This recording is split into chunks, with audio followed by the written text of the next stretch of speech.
Hello friends, എല്ലാവർക്കും അർച്ചന ചേച്ചി LLBയുടെ latest promo റിവ്യൂയിലേക്ക് സ്വാഗതം. അങ്ങനെ അർച്ചന ഒരു പ്രസ് മീറ്റിൽ സംസാരിക്കുകയാണ്. അർച്ചന ആ ചാനലുകാരോട് പറയുന്നുണ്ട്, ഒരു കുഞ്ഞു പെൺകുട്ടിയുടെ ജീവൻ എടുത്തത് ആരായാലും അവരൊന്നും രക്ഷപ്പെടാൻ പാടില്ല, അത് ആരായാലും അവരെ കണ്ടുപിടിച്ച് തക്ക ശിക്ഷ കൊടുക്കണമെന്ന് അർച്ചന പറയുന്നുണ്ട്. എന്നാൽ ഈ പ്രസ് മീറ്റിംഗ് കാണുന്ന വിജയ് ശങ്കർ വളരെ ദേഷ്യത്തോടെ തന്നെ പറയുന്നുണ്ട്, അവളുടെ ഒരു പ്രസ് മീറ്റിംഗ്, എനിക്കിപ്പോൾ ഈ കേസ് ഒരു ചലഞ്ചാണ് ബാലേന്ദ്രൻ, അതുകൊണ്ട് അർച്ചനയെ അടിച്ചിരുത്താനായി ഞാൻ എന്തു വേണമെങ്കിലും ചെയ്യും എന്ന് വിജയ് ശങ്കർ വളരെ ദേഷ്യത്തോടെയും അർച്ചനയോടുള്ള പകയോടുകൂടിയും പറയുന്നുണ്ട്. പിന്നീട് രുക്കുവും ചന്ദ്രയും കൂടി പുറത്തു വെച്ച് സംസാരിക്കുകയാണ്. രുക്കു ചന്ദ്രയോട് സംസാരിച്ച് വളരെ ദേഷ്യത്തോട് തന്നെ അവിടെ നിന്നും പോവുകയാണ്. പിന്നീട് രുക്കു നേരെ അച്ചുവിനെ കാണാനായിട്ടാണ് പോകുന്നത്. അച്ചു പറഞ്ഞ സ്ഥലത്ത് രുക്കുവിനെ വെയിറ്റ് ചെയ്തുകൊണ്ടിരിക്കുകയാണ്. അപ്പോഴേക്കും അങ്ങോട്ടേക്ക് രുക്കു എത്തുന്നുണ്ട്. പിന്നീട് രുക്കു അച്ചുവും വിജയ് ശങ്കറിനെയും അർച്ചനയെയും കുറിച്ച് സംസാരിക്കുകയാണ്.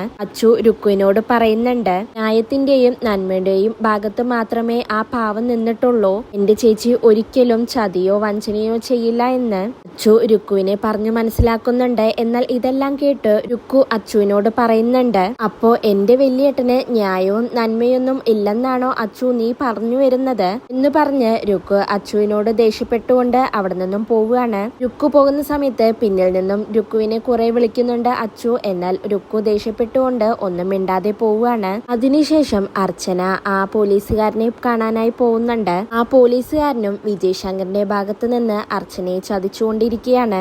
ഇതോടുകൂടിയാണ് ഇന്നത്തെ പ്രമോ അവസാനിക്കുന്നത്.